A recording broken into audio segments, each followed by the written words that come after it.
कानूनन मान्यता दो, देह व्यापार को कानूनन मान्यता दो, देह व्यापार को कानूनन मान्यता दो, देह व्यापार को कानूनन मान्यता दो। चलो आप बोलो, आप नारे लगाओ। गंभीरता बाद में हमारे लिए भी आप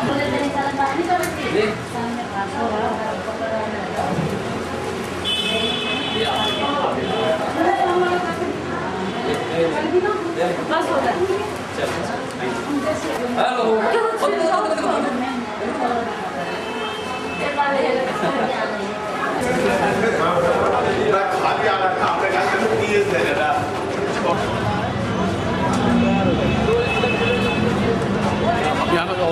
हेलो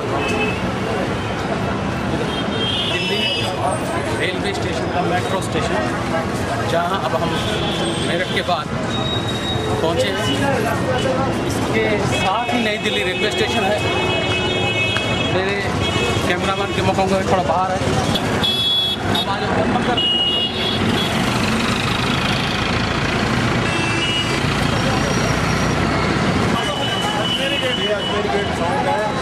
इस समय हम दिल्ली के अजमेरी गेट चौक पे, जो कि आसफ अली रोड की तरफ जाता है, ये सीधा रास्ता वहाँ खड़ा है।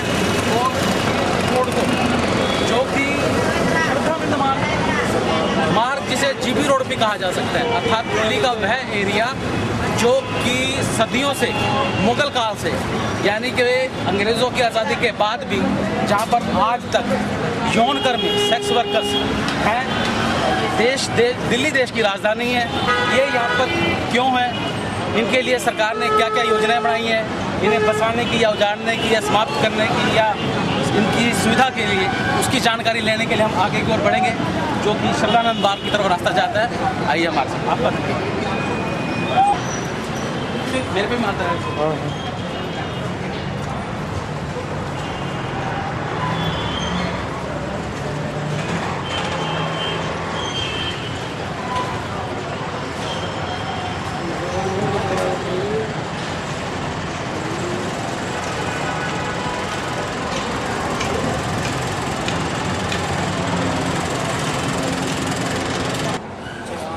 हाँ भाई, क्या हाल है? ठीक है। हाँ, कवाड़ी बाजार आज मार्केट प्रोग्राम था। सामने देखना, डर क्यों रहा है?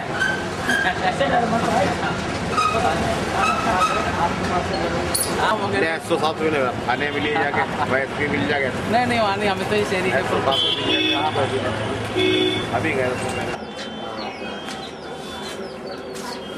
कुछ वगैरह नहीं सारी।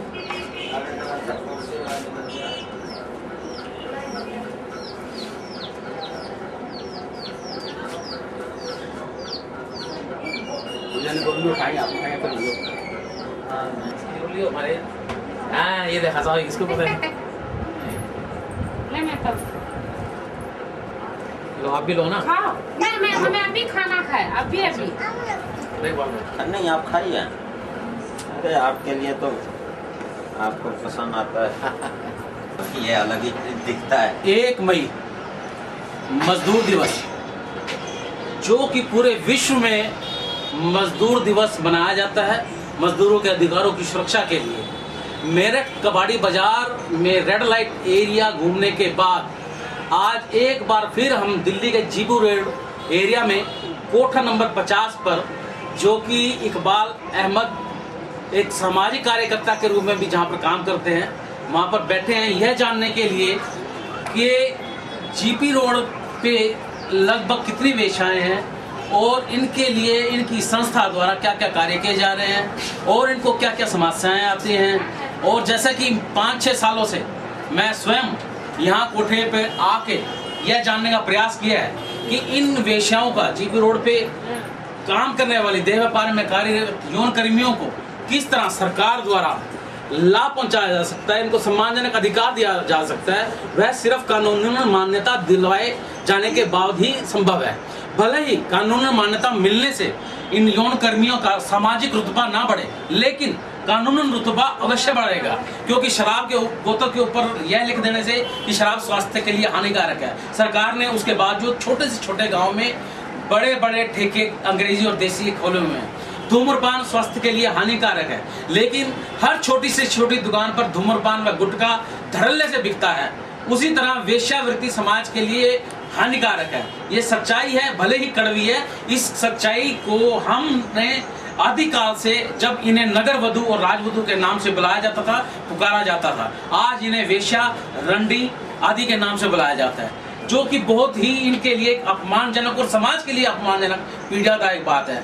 आज मैं जिस कोठे पर बैठा हूँ, इस कोठे पर यौन कर्मी, सेक्स वर्कर कभी चल के किसी ग्राहक के पास नहीं जाते। समाज के जो लोग खुद इस कोठों की सीढ़ियां चढ़कर आते हैं, इसीलिए ये कोठे अभी तक आबाद हैं। अगर लोग यहाँ पे आना बंद कर दें, ये कोठे अपने आप बंद हो जाएंगे, जो कि संभव नहीं है, हो ही नहीं सकता, क्योंकि जितनी वेश्याएं यहाँ पे हैं उससे कहीं ज्यादा पूरे देश में गैर संगठित रूप से, कोई कॉलेज की लड़कियां में, घरेलू महिलाएं भी हैं, कोई नौकरी के आड़ में धंधा कर रही हैं। अर्थात देश ने, दिल्ली ने, देश की राजधानी में, ये दिल्ली है, दिल्ली का एरिया है, जीबी रोड, इसमें कोई दो राय नहीं है कि देश में बहुत विकास हुआ है, हर तरह का विकास हुआ है। लेकिन साथ ही साथ यह भी कड़वी सच्चाई है कि जीबी रोड, जो कि मुगल काल से आबाद है, जीबी रोड जहां पे मुगल काल से, उसके बाद अंग्रेजों के शासन काल से भी लोग अपनी अय्याशी के लिए, वासना पूर्ति के लिए, हवस मिटाने के लिए, अपने रंगीन तबीयत को खुश करने के लिए यहाँ पे आते थे, और आज भी ये आबाद है। और इतनी ही ज्यादा सेक्स वर्कर्स दिल्ली में,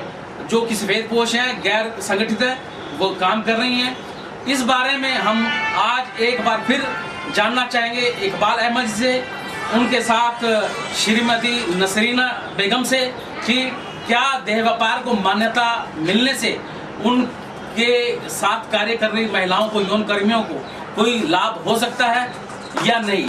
आइए इस बारे में हम बात करते हैं श्री पैसर से पहले इकबाल अहमद जी से। मैं तो पहले आपका मैं धन्यवाद करता हूं शर्मा जी, जो आप पत्रिका के माध्यम से इन बेसहारा और गरीब औरतों के लिए, जो इनके लिए आपको धन्यवाद करती हैं। अब रहा सवाल ये कि मैंने तो इतने करीब बरसों से हूँ मैं, और मैंने ये देखा कि गैर कानूनी काम के वजह से इनका शोषण बहुत ज़्यादा होता है। ये जो मेहनत करती हैं, जो पैसे जोड़ती हैं, ये कानून के पचड़े में फंसने से इनके पैसे तमाम उसमें खर्च हो जाते हैं, और आगे चल के इनकी भविष्य खराब हो जाती है उम्र ढलने के बाद। ना ये घर की होती हैं, ना घाट की होती हैं। इनके जो बच्चे हैं, ये बच्चे भी इसमें इन्वॉल्व हो जाते हैं, जाहिर है। तो हम चाहते हैं कि और ये औरतें खुलकर अपनी समस्या सरकार तक पहुंचा सकें। सरकार तक नहीं पहुंचा पाती हैं, और आप लोगों तक भी नहीं पहुंचा पाती हैं, डरती हैं, क्योंकि ये अगर बोलती हैं तो इसके ऊपर दबाव ऐसा डाला जाता है कि तू एक कोठे की रंडी, तेरी इतनी औकात है, और तुम हमको कानून सिखा रही है, उठा के बंद कर दूंगा, ये कर दूंगा। इनको प्रताड़ित किया जाता है। इसलिए ये ना तो फोटो खिंचाती हैं डर के मारे, ना खुल के आप लोगों के सामने पर्दे पे बोलती भी नहीं है, और अपना दर्द सीने में ही दबा के रखती है। इकबाल जी, थोड़े में सिर्फ इतना पूछना चाहेंगे आपसे, आपको क्या लगता है कि देह व्यापार को कानूनन मान्यता मिलने से क्या इन वेश्याओं को, यौन कर्मियों को, जीबी रोड पे धंधा करने वाली महिलाओं को कुछ लाभ हो सकता है?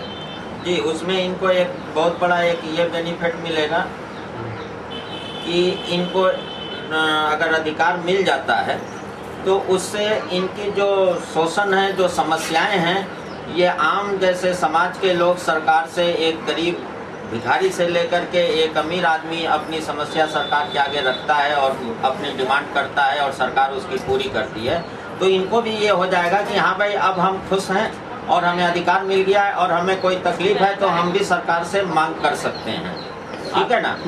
और दूसरी बात कि ये जो लड़कियों की खरीद बेच, जिसके नाम से इनके ऊपर रेड डाली जाती है, ये खरीद बेच भी बंद हो जाएगा, माइनर भी खत्म हो जाएंगी, और ज़बरदस्ती कोई रख नहीं सकता है, सबको आज़ादी मिल जाएगी। अब ये किसी भी कोठे में रह के अपना खा सकती है, कमा सकती है, मगर अगर इनको लाइसेंस अगर सरकार देती है तो सिर्फ जीबी रोड जो एरिया है इसी में से मैं एक बात और पूछना चाहूँगा कि मैं आपके पास शायद लगभग पिछले 5 या 6 सालों से या उससे भी अधिक से आ रहा हूँ।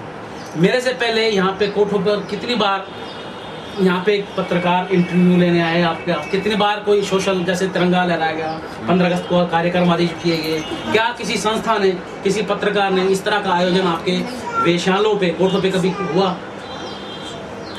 नहीं, किसी पत्रकार ने तो इस तरीके का आयोजन नहीं किसी किया। संस्था ने? संस्था ने भी नहीं किया। क्या किसी संस्था ने इससे पहले, मेरे से आने से पहले हम लोग जो इसको लीगलाइज करवाने की मांग आपके सामने रखी, समाज के सामने रखी?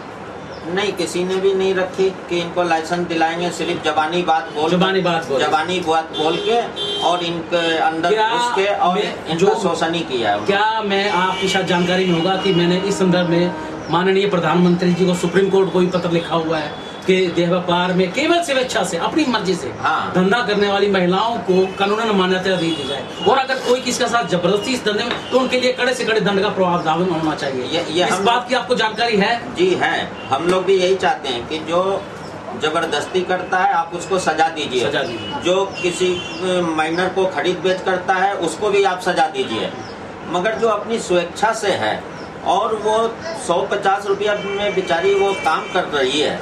आप हमारे मुख्य मांग, इस मांग का यानी कि समर्थन करते हैं कि देह व्यापार को कानूनन, केवल स्वेच्छा से काम करने वाली महिलाओं को कानूनन मान्यता मिलना चाहिए। जी, अगर मिल जाए तो बहुत अच्छी बात है। बहुत धन्यवाद। अब और इससे इनका जो है बच्चों का और इनका भला होगा। अब इसी बारे में मैं कोठा नंबर 50 पर ही पिछले कई वर्षों से काम करने वाली और सेवा करने वाली नसरीन बेगम से अनुरोध करूंगा कि वे भी 2 बातें इस संदर्भ में कहें। लड़ाई जो है खत्म होनी चाहिए, अगर चाहें तो इसको समाप्त कर दें सरकार, बिल्कुल।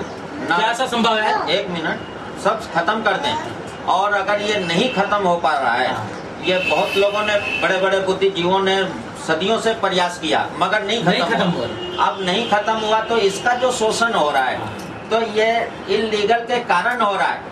तो इसी निष्कर्ष पर पहुंचने के बाद तो इसलिए हम लोग चाहते हैं, हमें कोई इस बिजनेस से कुछ लेना नहीं है, मगर इनकी जो समस्या है वो इलीगल के कारण है। इकबाल जी, दिल्ली देश की राजधानी है, यहाँ पर प्रधानमंत्री से लेकर राष्ट्रपति तक रहते हैं। दिल्ली में बड़े बड़े अखबार के एडिटर, बड़े बड़े न्यूज चैनल को रिपोर्टर यहाँ पर रहते हैं। तो आप इस कड़वाई सच्चाई को स्वीकार करेंगे कि इस सच्चाई में गहराई से जाने के बाद ही मैं करनाल से चलकर यहाँ दिल्ली पे आपके रेड लाइट एरिया में आना शुरू किया, क्योंकि मुझे लगा कि यह एक बड़ा गंभीर मामला है जिसको बारे में समाज को, राजनीतिक अधिकारियों को जागरूक करने की शायद जरूरत है, ताकि लोग इस बात को, सच्चाई को स्वीकार करें। भले ही ये एक कड़वी सच्चाई है, लेकिन सच्चाई है कि देह व्यापार हमारे समाज में आदिकाल से था। पहले वेश्या को नगर वधु, राजवधु के नाम से बुलाया जाता था। आज दुर्भाग्य है कि इन्हें रंडी और वेश्या नाम की गाली दी जाती है। ये बहुत से ऐसे लोग हैं जो इनकी भलाई के लिए, इनको लाइसेंस के लिए, इनकी आजादी के लिए बात तो करते हैं, खोखली बातें करते हैं। नहीं, मगर वो सामने आके बोलने में डरते हैं। वो बोलने में डरते हैं। पत्रकार लोग भी ऐसे हैं, मीडिया में भी हैं, वो भी चाहते हैं कि इनके ऊपर ऐसा जुल्म होता है, इनका शोषण होता है, ये औरतें अपनी समस्या बताएं, ताकि हम पहुंचाएं सरकार तक। रहा सवाल ये कि ये भी डरती हैं और वो लोग भी डरते हैं कि यार तुम इस काम के लिए तुम आवाज उठा रहे हो, तो वो शर्म के मारे झिझकते हैं लोग, जिसमें पत्रकार भी आ गए। तो शायद दिल्ली में भी आपको कोई ऐसा पत्रकार नहीं मिला होगा जिसने इस आवाज को इतनी गंभीरता से उठाया। मगर एक आप ही ऐसा शख्स दिखे मुझे जो कि बिल्कुल खुल के आपने बोला और खुल के लिखा। धन्यवाद। हम इसको भविष्य में भी, मैं आपको धन्यवाद करता हूँ। भविष्य में भी हम आपकी आवाज को जनता तक पहुँचाने का, राजनेताओं तक पहुँचाने का, सर्वोच्च न्यायालय तक पहुँचाने का पूरा प्रयास जितना सामर्थ्य है अनुसार करते रहेंगे।